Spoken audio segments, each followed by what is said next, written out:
A couple of times in the last few weeks, we've talked about ways to select and copy text on our phones. We talked about the three-finger quadruple tap and the use of our rotor. I thought I would take a few minutes to show you how I use these two methods in specific apps on my phone. The apps I'll cover are the Messages app, Mail, and Safari. Let's start with our Messages app. Messages. Messages. Let's find a text message that I want to copy. Conversations. Bob Birdsong, Jaguars fire coach Doug Pederson after 3 seasons. Will bring back GM Trent Baalke, 9:13 a.m. That's as good as any. I will turn my rotor to see if text selection appears. Characters. Words. Headings. Speaking rate. 60%. Audio ducking. Audio duck voices. Primary voice selected. Characters. So I used my two-finger rotor gesture and turned my rotor all the way around to find there is no text selection option available. In that case, I'll resort to my second alternative, the three-finger quadruple tap, which I'll do now. 1, 2, 3, 4. Messages. Bob Birdsong, Jaguars fire coach Doug Pederson after 3 seasons. Will bring back GM Trent Baalke, 9:13 a.m. Copy to clipboard. You heard VoiceOver say copied to clipboard. That means I can do with it what I wish. I'll stay within my Messages app and find an open text field where I should be able to paste this. Message. SMS. Text field. Is editing. Here's an open text field where I can paste this text and send it to someone else. I will need my rotor to paste it. I'll turn my rotor until I get to the edit field. Text effects. Mentions. Edit. Now I will flick one finger up until I land on the paste option. Writing tools. Scan text. Paste. Single finger double tap here to paste. Messages. Bob Birdsong, Jaguars fire coach Doug Pederson after 3 seasons. Will bring back GM Trent Baalke, 9:13 a.m. Paste. There we go. I've pasted the selected text into a fresh text field. I can add whatever comments I like, hit send, and it's gone. So let's go check out another app. Let's go to our Mail app. Back button. Doc. Mail. Let's open up an email message. Summarize. 1 message. T.O. Pete Lane. Joke. Things to know if you live in the South. Message content.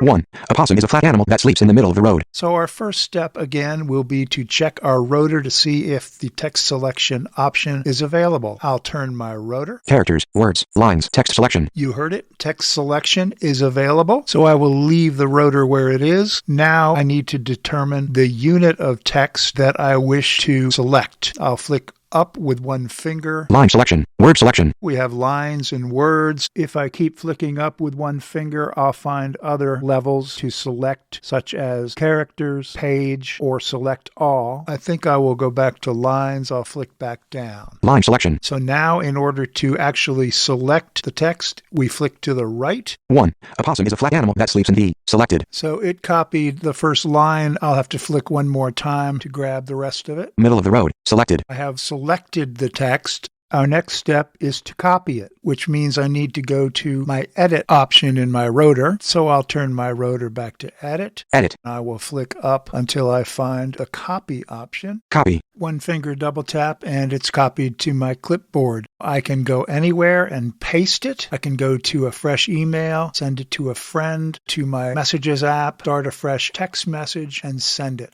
Okay, now let's see what's available over in Safari. Safari. Safari. This should open up to the last website I used. IDUG Today, Incorporated, is a nonprofit organization promoting the individual independence, social integration, and educational development of the blind and visually impaired community through accessible technology training. This opening mission statement goes on a little bit longer, but I'll stop it now in the interest of time. I'm going to flick to my rotor now to see if there's a text selection feature. Characters, words, lines, text selection. And it's in my rotor. Now I will flick up until we get to page selection. Page selection. And there it is. Now if I flick right, we should be able to copy the entire mission statement. I'll flick right. IDUG Today, Incorporated, is a nonprofit organization promoting the individual independence, social integration, and educational development of the blind and visually impaired community through accessible technology training. I'll stop the reading. It selected the entire mission statement. So now I want to copy it. I'll turn my rotor to edit. Lines, words, characters, edit. Flick up to copy. Copy. One finger double tap. IDUG Today, Incorporated, is a nonprofit organization from... Once again, in the interest of time, I will stop VoiceOver from reading the entire mission statement, but rest assured, the entire statement was copied to my clipboard. I can take it elsewhere, paste it into a text field, and do whatever I wish with it. My particular process for selecting and copying text is to first check the rotor to see if the text selection option is available and use it. If not, then I will resort to my three-finger quadruple tap, and that will usually copy whatever text I need. I did find that the text selection rotor option was not available in Facebook, YouTube, or in the Recent Items tab in your phone app where you wish to copy the telephone number of someone who called. However, in each of these cases, the three-finger quadruple tap was successful in copying the text that I wanted, including some fairly lengthy posts in Facebook and on YouTube. That concludes tonight's Byte. Let's go ahead and see if there's any questions.